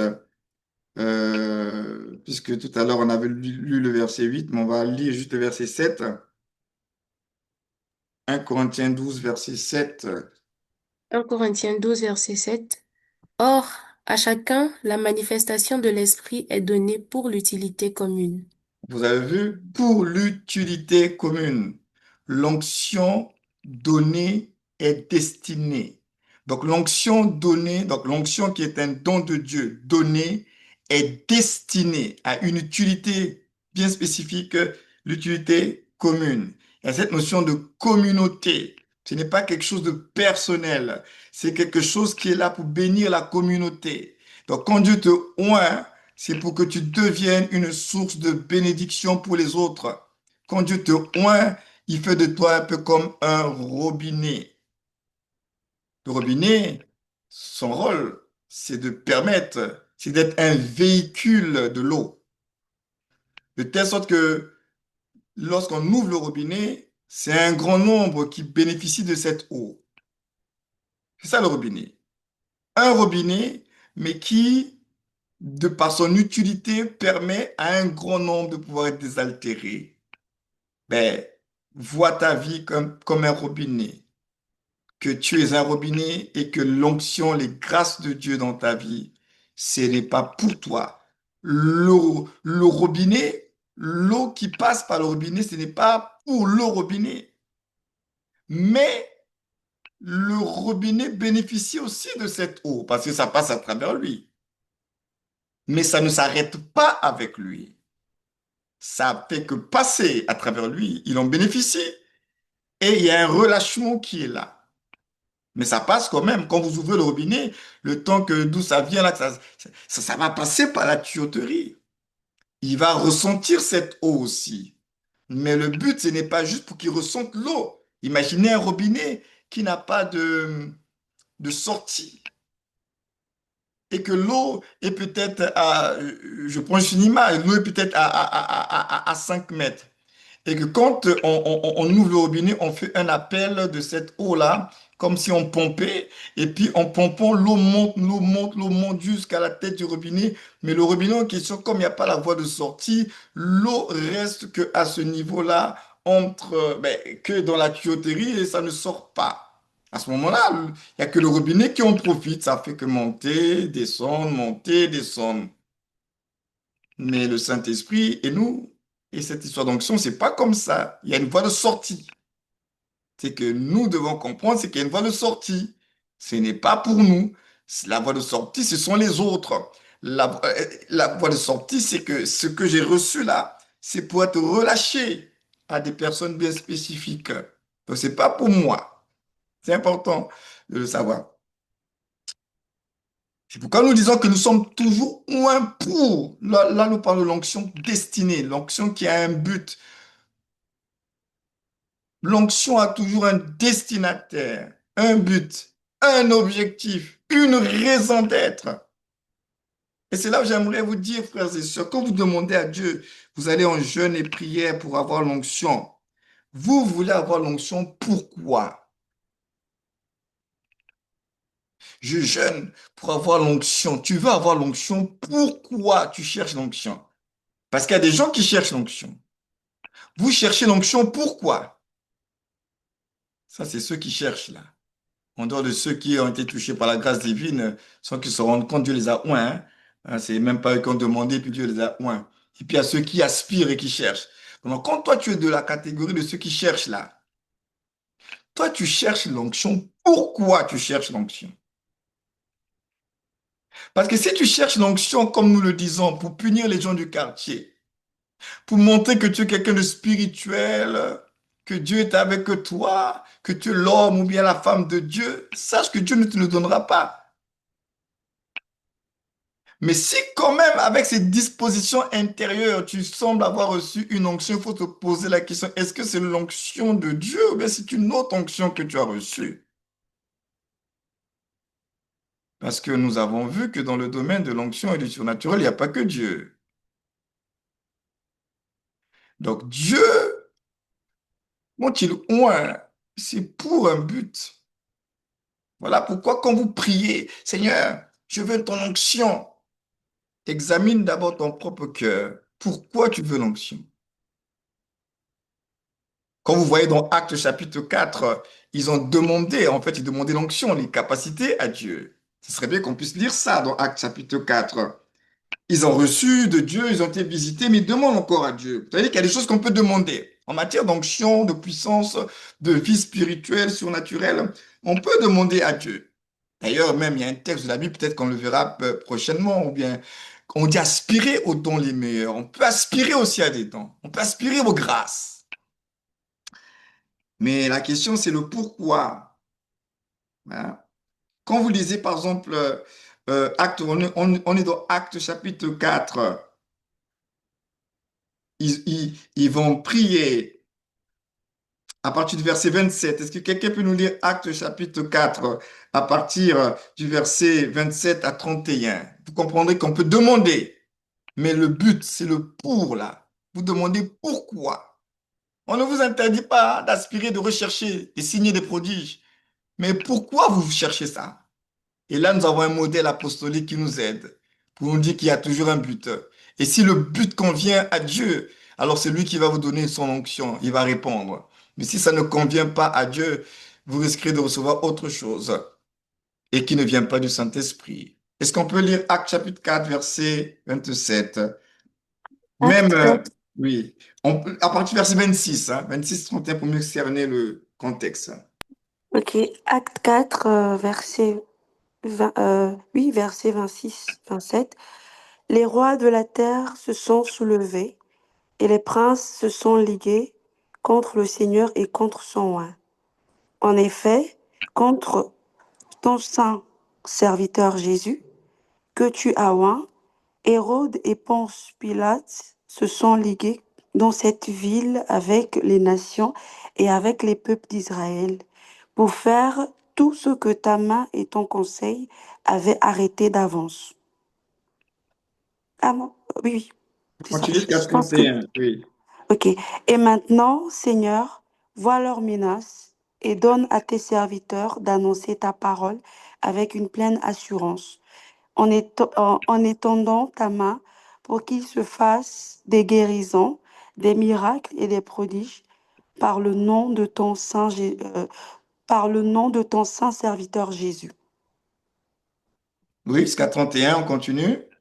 Quand ils eurent prié, Le lieu où ils étaient assemblés trembla.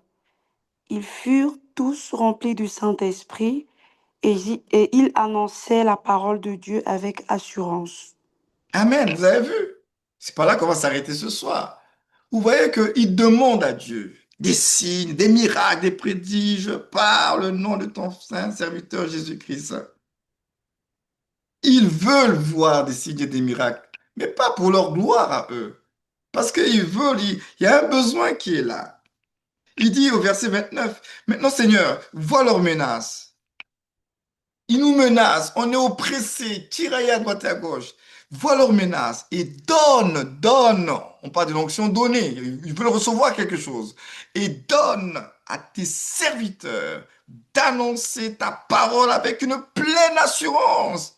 Ils demandent de l'assurance pour annoncer la parole. Et ensuite, il dit, en étendant ta main pour qu'il se fasse des guérisons, des miracles, des prodiges par le nom de ton saint serviteur Jésus. Voilà une église qui demande. Ils veulent des miracles, ils veulent l'onction, ils veulent la puissance, mais parce que il y a une situation qu'ils doivent régler. Ils ont besoin que le Seigneur fasse toute la différence. Ce n'était pas pour eux, ce n'était pas pour leur gloire, c'était pour la gloire de notre Dieu. Donc vous comprenez bien que l'onction, on peut la recevoir, mais quand nous demandons cette onction-là, pourquoi? Qu'est-ce que nous recherchons? Si tu demandes juste l'onction pour que ton ministère ait un rayonnement international, c'est que tu n'as rien compris. L'onction n'est pas donnée pour qu'on ait un rayonnement international et que tout le monde parle de nous sur tous les réseaux sociaux. Si on demande l'onction pour que, avec l'onction, on ait beaucoup de membres dans l'Église et que l'argent augmente dans l'Église, ce n'est pas une bonne pensée. Ce n'est pas pour nous enrichir et qu'on devienne des commerçants de l'Évangile. Non. Pourquoi nous demandons ces choses? Pourquoi nous demandons ces choses? Voilà nos pères, l'Église apostolique qui avaient besoin d'onction.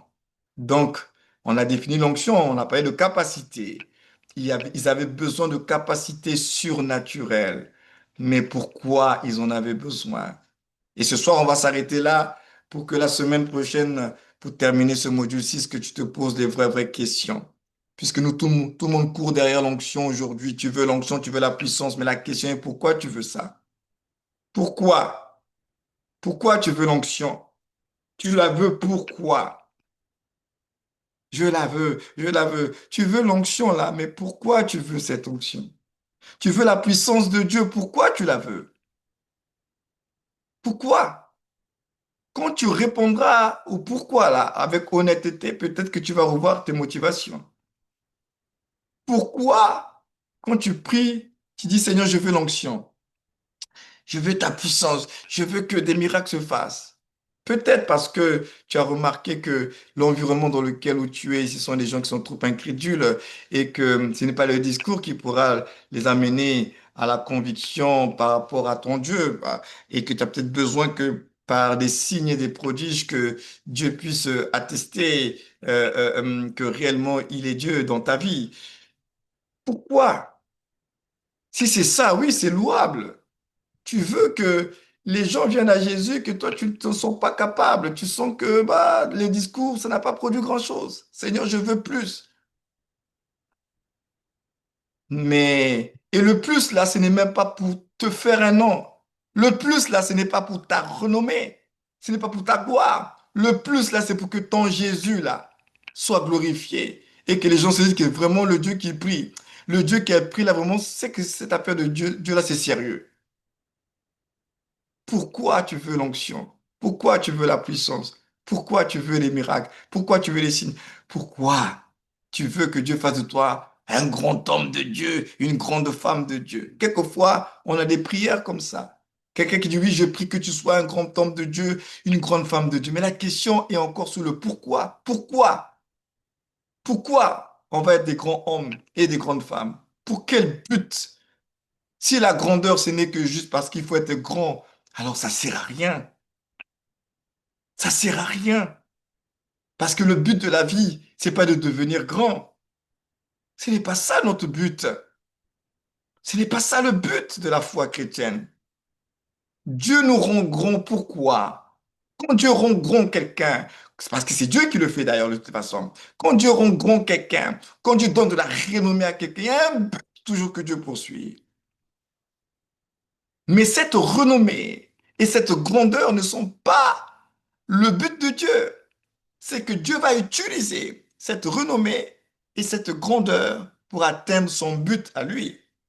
Et c'est là où nous nous confondons entre les buts et les moyens de Dieu. Je vous ai souvent dit cela et vous m'avez souvent entendu le dire. Nous confondons souvent les moyens et les buts de Dieu. L'élévation, les richesses, l'abondance, la prospérité, Dieu peut les utiliser comme des moyens pour atteindre son but. Mais l'élévation, la gloire, la grandeur, ce ne sont pas les buts. Ce qui fait que quand tu as compris la différence entre les buts et les moyens, même ta façon de prier va changer. Tu ne vas plus prier dans le désordre. Tu vas prier avec intention, avec raison. Tu vas pas faire de la prière et de ses résultats le moyen pour te mettre toi en avant. Nous sommes là pour que lui soit manifesté à travers nous. Nous sommes là pour que lui soit rendu visible. Nous sommes là pour que sa vie transpire à travers la nôtre. Nous sommes là pour que les hommes, le monde le découvrent à travers nous. Et de qui il s'agit? Il s'agit de Jésus. C'est de Jésus dont nous parlons. Il restera le but de Dieu.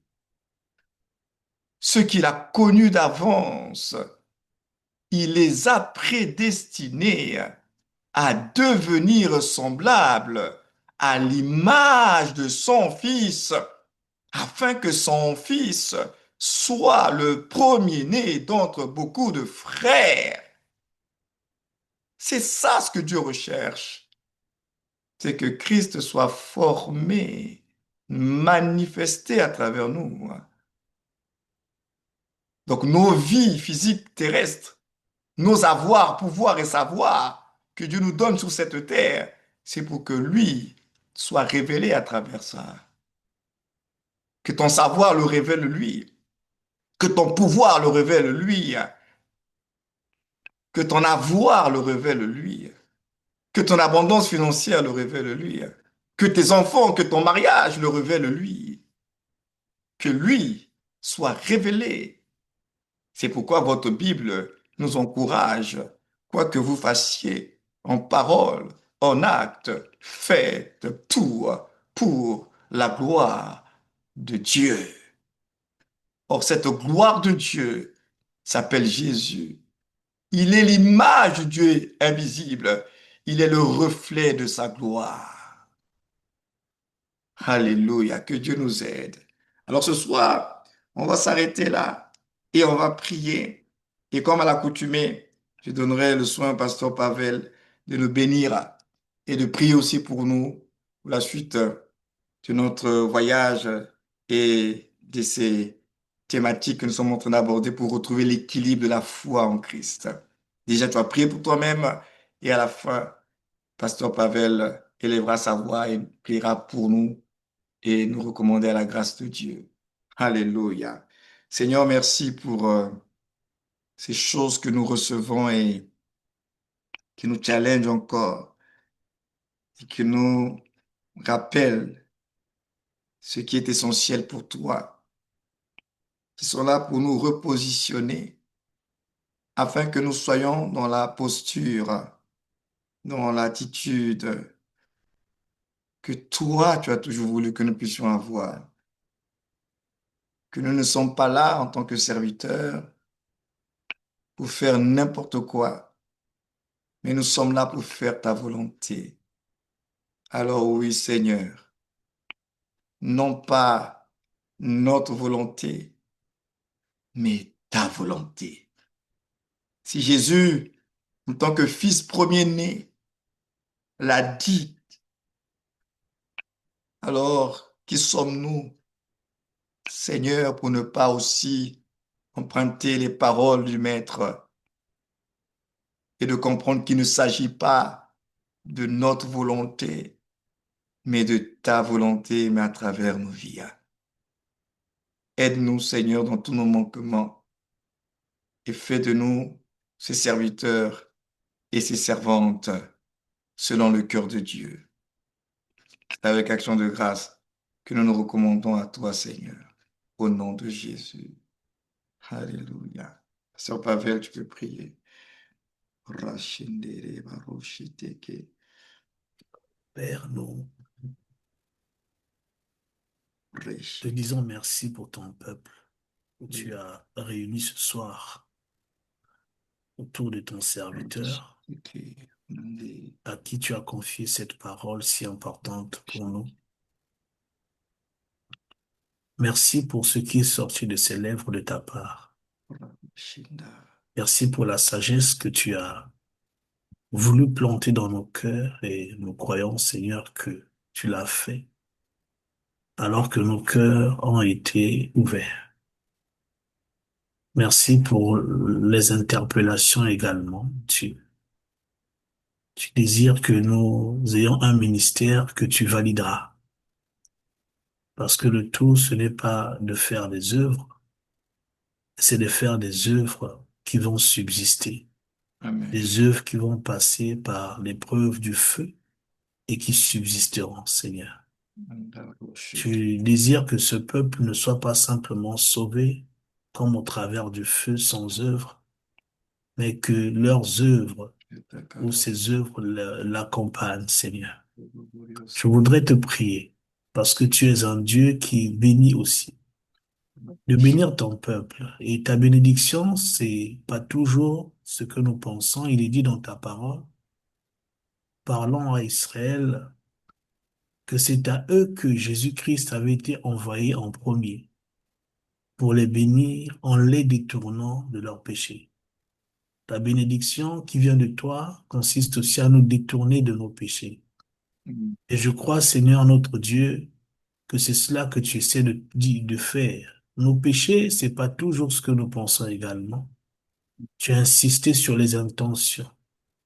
Tu as rappelé qu'il est bon de chercher l'onction, qu'il est bon de chercher ses dons. Mais pourquoi? Pour quel but? Pour quel objectif? Des fois, nous avons été à mauvaise école, nous avons suivi des mauvais exemples et nous ne nous sommes pas posé ces questions. Ce soir, tu viens certainement nous ramener à de bons sentiments. Je te prie donc, Père, au nom de Jésus, notre Seigneur, de bénir ce peuple. Que la parole qui est sortie des lèvres de ton serviteur ne soit pas juste des informations qu'on a rajoutées, parce qu'ils savent déjà leur savoir, mais que ce soit, Seigneur notre Dieu, une action initiée de l'Esprit, qui va réorienter les intentions de cœur, alors que, Seigneur, nous sommes sur le chemin du service du ministère, sur le chemin, Seigneur, de ton service, le désir de te servir. Seigneur notre Dieu, réoriente nos cœurs dans la bonne direction, nos intentions dans la bonne direction, et que donne-nous une bonne compréhension, continue à nous donner une bonne compréhension de l'onction, pour que nous puissions non seulement la rechercher comme il se doit, et l'utiliser aussi comme il se doit, à la louange et à la gloire de ton nom. Nous avons compris que l'onction, Seigneur, est à mettre au service de la prédication de ta part, au service de ta gloire à toi. Alors, Père, que l'aide de l'Esprit soit accordée à ton peuple pour que ce qui a été entendu ce soir, non seulement continue à avoir l'impact et les effets qu'il faut, ô Dieu Tout-Puissant, mais que ton esprit aussi aide chacun d'entre nous à utiliser, à recevoir l'onction et à l'utiliser selon ta volonté, servir à ta gloire, que le nom de Jésus, que le témoignage de Jésus, Seigneur, soit élevé parmi nous Que Christ, Seigneur, soit exalté, glorifié. Père, que toute la gloire te revienne. Nous te remettons déjà d'avance la prochaine séance. Nous viendrons certainement encore nombreux avec des cœurs ouverts. En tout cas, que ton esprit fasse cette œuvre en nous, que nous venions avec des cœurs ouverts, enseignables, qui vont recevoir, qui vont se laisser enseigner par toi, oh Dieu. Bénis cette séance. Emmène-nous encore nombreux, les cœurs ouverts pour recevoir, et que nos vies changent pour ta gloire. Père, au nom de Jésus. Amen.